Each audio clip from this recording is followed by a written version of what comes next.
Billie Eilish!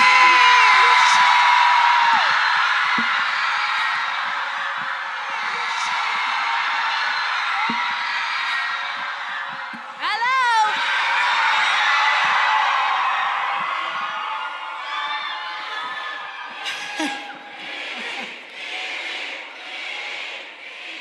Have a lot of fun. Thank you. Hi, guys.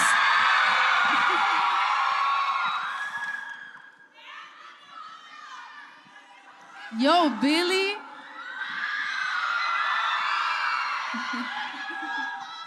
Well, today I'm gonna be interviewing Billie.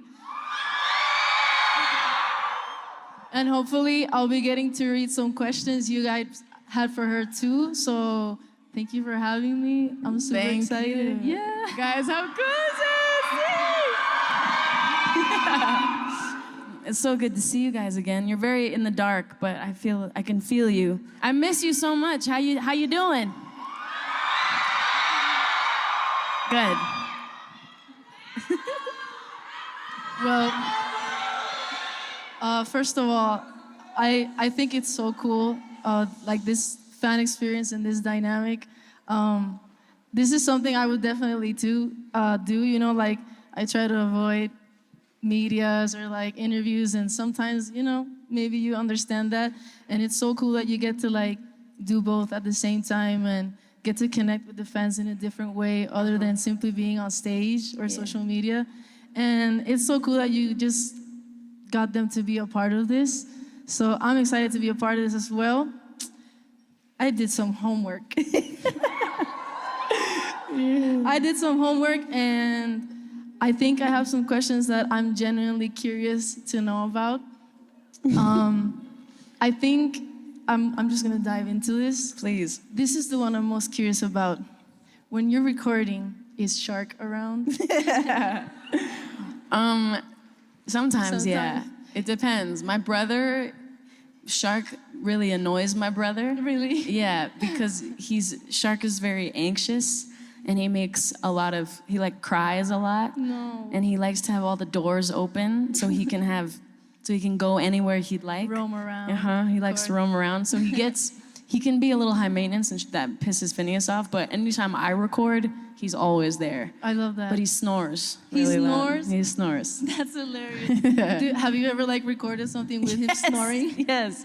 And if you were like to isolate the vocal track, you could hear him snoring. I love that. And I don't edit it out because I think No it's... way. Yeah, it's good. I like it. I need to hear that now. Okay, cool. Good Because like question. we have a dog too. Do you? And I get so distracted whenever he's in the studio because like I can be writing down something that's super hard and look to my left and be like, puppy. And then I'll go on top of him, I'll kiss him for 10 minutes and then go back to writing. But it's so cool because it's such a stress reliever. I know. And it eases like the vibe. I know. Okay, cool. Let's see. This is cool. So I was listening to the album, Hit Me Hard and Soft. You got it? And I think one of the songs that really stuck with me was Blue. And I was reading the lyrics of Blue, and there was something I thought that was like really special and curious about certain lyrics, like colder than their father's eyes, and how they were born reaching for their mother's hands. And the song kind of just feels like a poem, like you're kind of painting a picture rather than just like making music. And it's funny because like it kind of gave me the vibe of Strawberry Fields Forever by the Beatles. And then I was watching your interview you did with some kids in Korea, and you said you love the Beatles. Yeah. And I can't believe like I accidentally connected the two. And then when I heard you were talking about the Beatles, I was like, that makes just so much sense. It makes perfect sense. That's great. Do you like the Beatles? I love the Beatles. Thank God. There was like, come on, the Beatles, you guys, iconic. Did your parents have to do with you listening to the Beatles growing up? Yeah? Yeah, that was like, I mean, we listened to so much stuff, but the Beatles was just like on rotation, and all of the albums too. It wasn't just like, you know, it wasn't like we were a fan of one album and that's all we played. It was like just Beatles all day long. And I remember being a kid and being like, not knowing they were like not of that exact period of time. And I remember being like, when can They we? were to you because you were Yeah. listening to them now. I was like, when can we go see the Beatles? And my mom was No like, way, they're not even a band anymore. But I love the Beatles so much. I love that you thought that. Yeah, That's so I tight. cannot make that up. I swear to God. MIKO. Because like Strawberry Fields Forever is like, Ugh, so good. it's also like a poem. Like they're kind of painting a picture and you can just envision it. Just Yeah. like you can envision Blue. Yeah. And I thought that was super special. Thanks.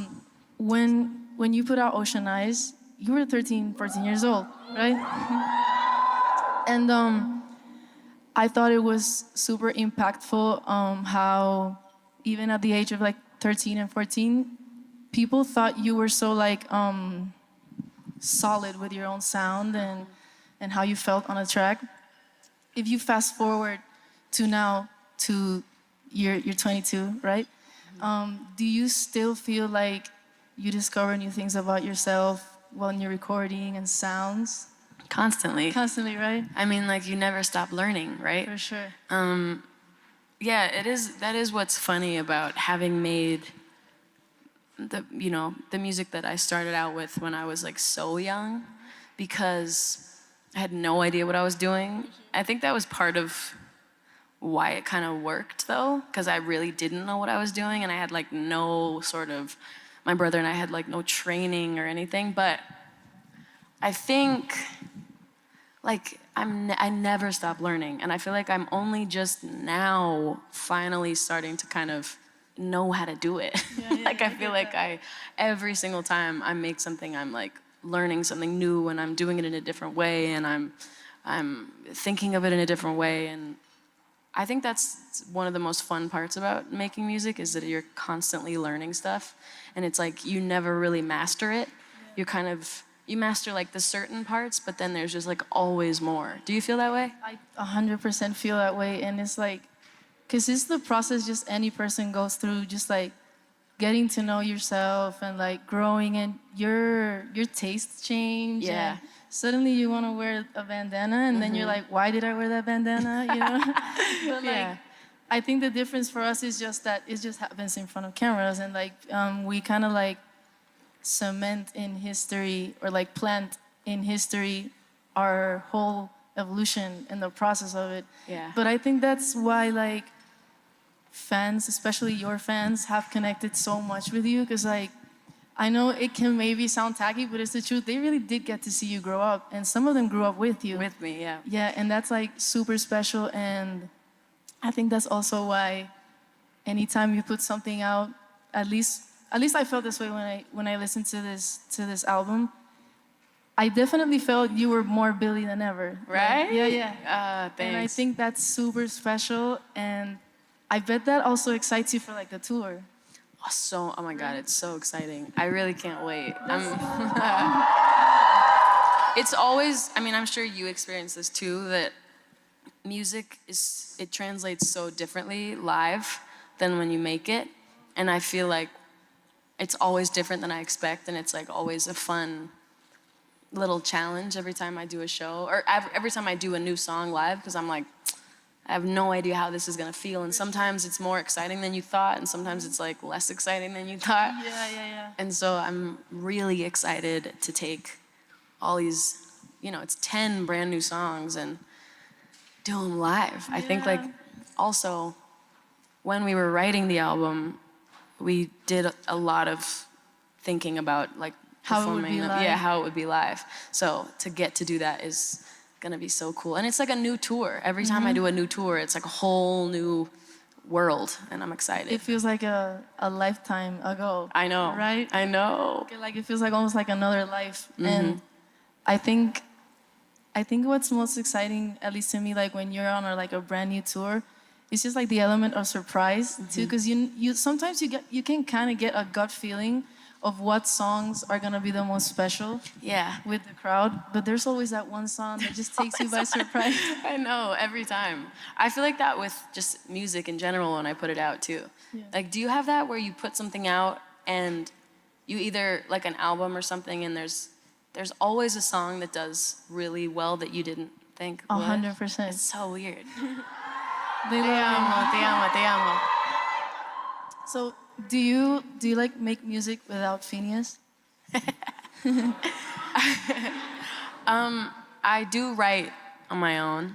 And I only recently have been like jamming with Okay. people for the first time, Really? kind of ever. How Like do you feel about that? It's amazing. Fire. Jamming is really fun. Yeah, yeah. Cause it's funny, like because I kind of everything kind of started when I was like 13. I didn't really get to have the kind of fun of like the beginning of music and being interested in music, because it just all happened, and then I was like touring, and I was suddenly it was like a job, and so I've been just like singing and writing with friends recently, which has been really fun. But Finneas honestly is the greatest collaborator in the world. Like he's all I could ever hope for, and I kind of, I'm down. I love making music, and I'm down to make, something good with whoever. But, there's something about working with Finneas that we just make music that doesn't seem to come out of anything else. It's really like my and Finneas's dynamic. Something is in there. It's like there's like some sort of spiritual, I don't know what, but it's really, really special. So I kind of can't imagine ever not working with him. Totally feel that. I think like whenever, at least me watching it from the outside, I can definitely like get a vibe that you and Finneas probably knew each other from another lifetime. Right. And then it's like, I believe in that, and I think maybe that's also why you guys kind of just connect so well. Yeah. And brothers and sisters, fight, make up, but that's why it's so raw. I know. And maybe that's like why it's so unique. I know. And I love that you can acknowledge the sound both of you guys make is super unique, because it really doesn't feel like anything else. Unless like that one example I give you, like the Beatles, but nothing compares to the Beatles, and then nothing compares to Billie. That's Right. super cool, but then we feed off of the things we love and the creativity of whatever inspires us. And I think that's when the magic happens. Yeah, it is, Miko. Cool. Okay. Do you remember the moment, or like where you were standing or what you were doing when you thought like, I think my life is about to change? Maybe. It was a long time ago. Do you have a moment? Yeah. Tell me.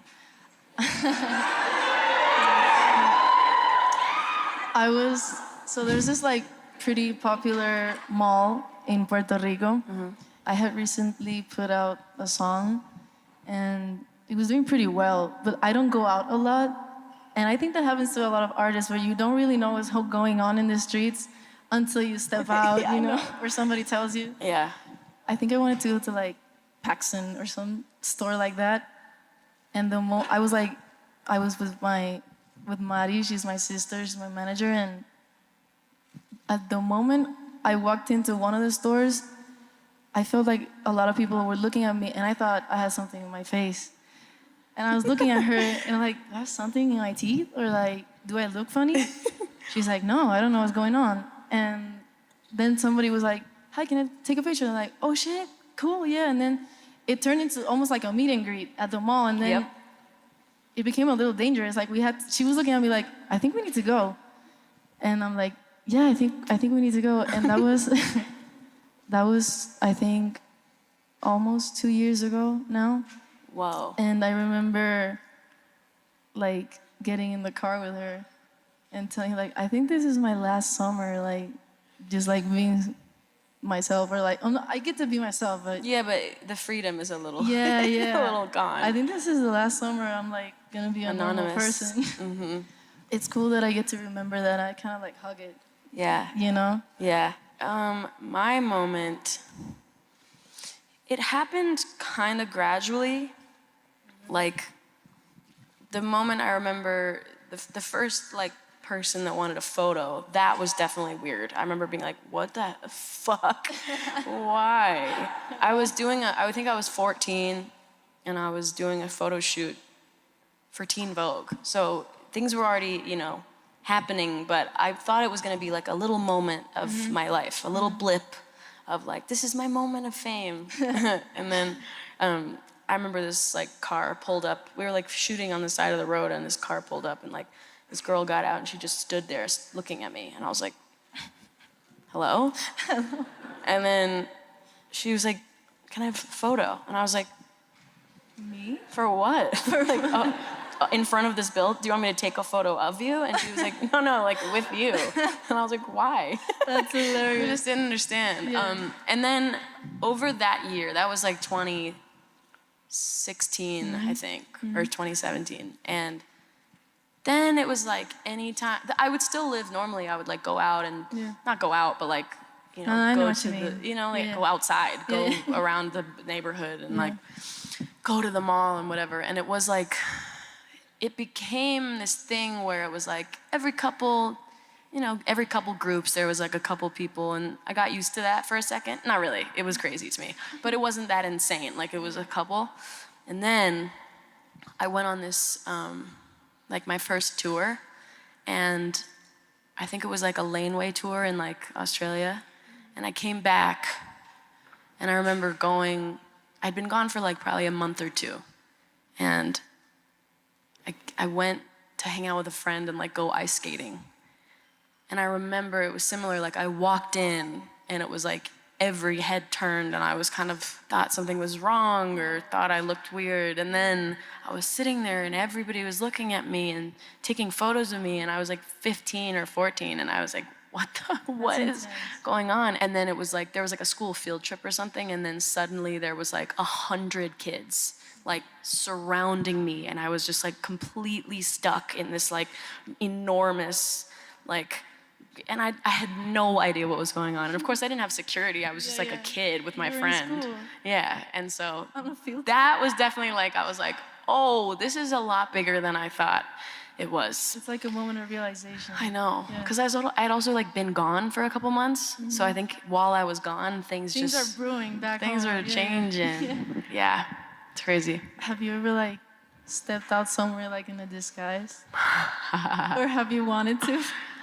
I have, but there's something about a disguise that's almost scarier, because I feel like I'm lying. And I also feel like I'm still gonna get caught and noticed, and then what? Yeah. Then they're like, why are you wearing that? Yeah. And then it's just like, I went to like a pizza shop back in like 2019 with a friend, and I wore like a wig and like a totally different outfit and glasses and put different makeup on, and the whole time I was like even more nervous and stressed than I would have been. Like have paranoid. you? I haven't yet. You should. Yeah, I should. I've actually wanted to, but I get nervous just by thinking about it. I know. It's also, weird, like, though. it's hard to wear a disguise for your face. Like, we got our faces to we have to disguise our faces, which is harder. I feel like you probably have to do like eye contacts. Like, I know. You know what I mean? I know. And everything, because you guys will recognize anything. Yeah, literally. Like, I have to walk. I feel like they into my recognize my like stance, like way you how I walk. Yeah. It's just crazy. But That's I used to do the crazy. same thing. Like I remember when I first saw Justin Bieber. Listen, it was at Coachella, and I was standing there, and it was like a bunch of people, and I just saw these shoes, and I knew just from the way that he was put, like his feet were placed and the way his legs looked, I was like, that's Justin Bieber. So I get it, but it's insane. I remember going to like the gym, and I was like walking downtown LA, and I was like wearing like leggings and a backpack and a ponytail, and I was like I was like facing that way, walking down the street alone, and I just heard, Billie? And it's just like, you guys recognize anything. Like, we couldn't even disguise ourselves if we wanted. I love it. I love you for that. I have questions you guys made. Dice, how do you deal with nerves on stage? So, Do you get nervous? Like, Well, this is gonna be annoying of an answer. So on stage, like performing, there's different types of on stage, but like doing a show is like my favorite place to be. And the nerves are less nerves and more just like, I'm just really excited and it's like, I've got adrenaline, but I've always kind of been like that. I love being on stage. I love performing so much. And it's never been scary really. I think the scariest moments are like smaller, like when they're more intimate, it's more personal. yeah, it's scarier to me. And also like the Oscars is fucking terrifying. Oh my God. Yeah. So like the Oscars that's a scary one. That's definitely a scary one. Like movie stars watching you sing is crazy. What about you? I get mad nervous. Do you? Like, mad nervous. Really? Like, I'll shake and everything. But the moment I step on it, it's like It's over. completely gone. And I feel the same way. It's like it's my favorite place in the world. I feel it. I'm most me. Right? And it's crazy to think that you could have so many people around you, but still feel like you're the one in control. Right? Obviously, like certain places have different vibes. Each crowd has a different vibe. But once you like tap into that one vibe they're in, that's when like shit just gets fun. Yeah. You know? And I love moments where like the crowd surprises you or some fan says something that's hilarious and it throws you off, but then Yeah. I think that's like the beauty of life when it's live. Because it's like you literally can't fake it. Yeah. You can't go back and do it again, and it is terrifying. Like it's mad. I like my first shows, I would throw up before getting on stage, and I would throw up after like I was done. Oh my God. It was bad. Have you always had that? Sorry? Like since you were a kid, have you had that stage fright? You know what? No, and I don't know. Like I would the school talent shows and the school pep rallies and all of that. I wanted to be the main character the whole time, even if the main character was a dude. I like put me in a wig, and I'll be him.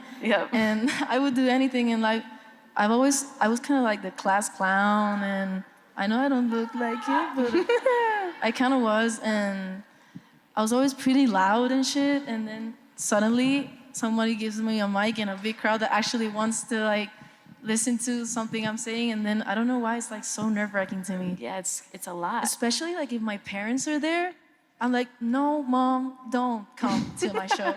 I'll get extra nervous. And sometimes I'm doing like sexy dances and shit, and they're like, my mom is right there. Or like a fan will throw a bra on stage, and I'm like, don't pick up the bra. What was the process of writing Birds of a Feather? Ooh.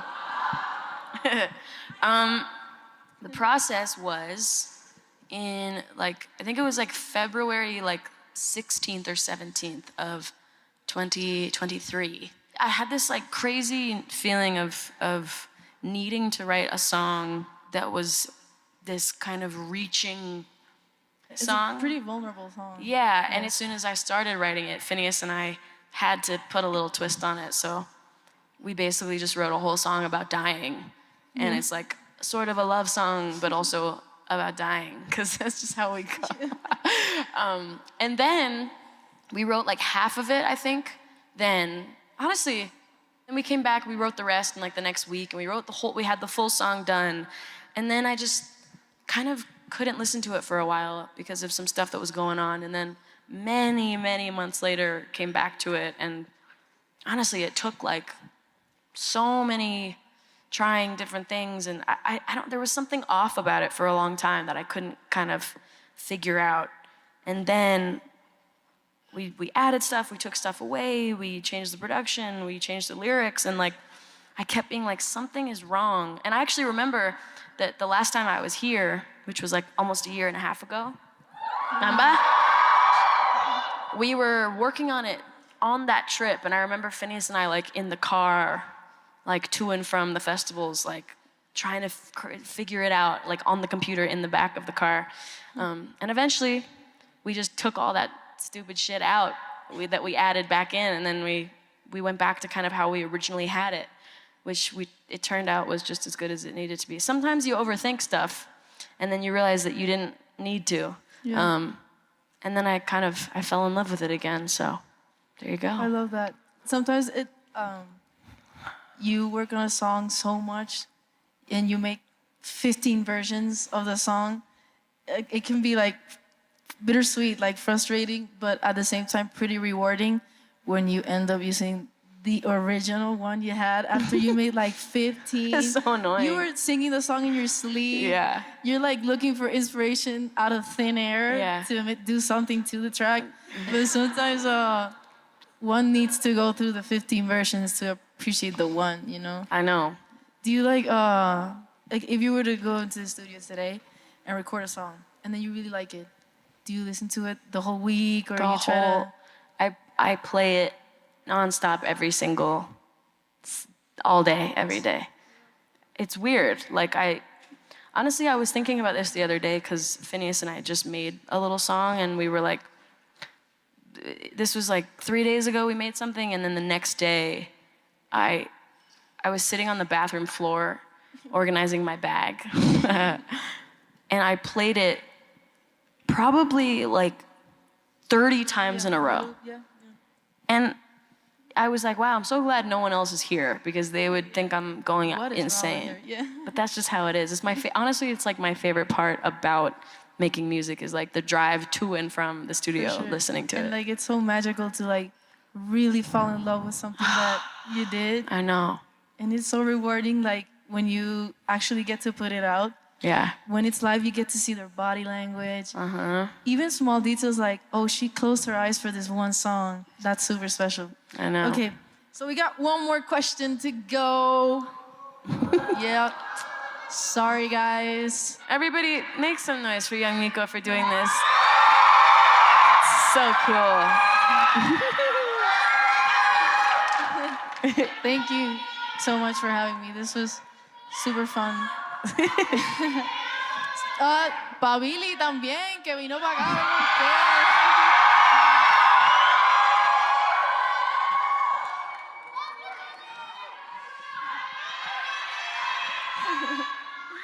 So, the whistle. That was a good whistle. That was a mamacita. You know what that means? Okay, so the last question. Before we wrap, is there anything else you want to say to your Mexican fans? I would say that I love you guys so much, and you have really just shown me nothing but love and support over the years, and I've had so many good memories here, and I cannot wait to come back and tour again. And I have so many, I have so many memories here, and one of my favorite memories from tour was when you guys had that giant tornado last year. Not the tornado, that wasn't a good thing, but we couldn't do the show, and they were telling me I was not allowed to go on stage, and I was like, fuck you bitches, I'm going out on stage. And then, do you remember the lights were all out? I don't know if any of you were there, but the lights were out, and then Finneas and I just sang like a bunch of songs acoustically, and that was really special. That was Finneas and my, like, one of our favorite memories, so I will always hold that close to me. And I love you guys so much. Thank you for having us. I love you. Thank you, MIKO. We love you.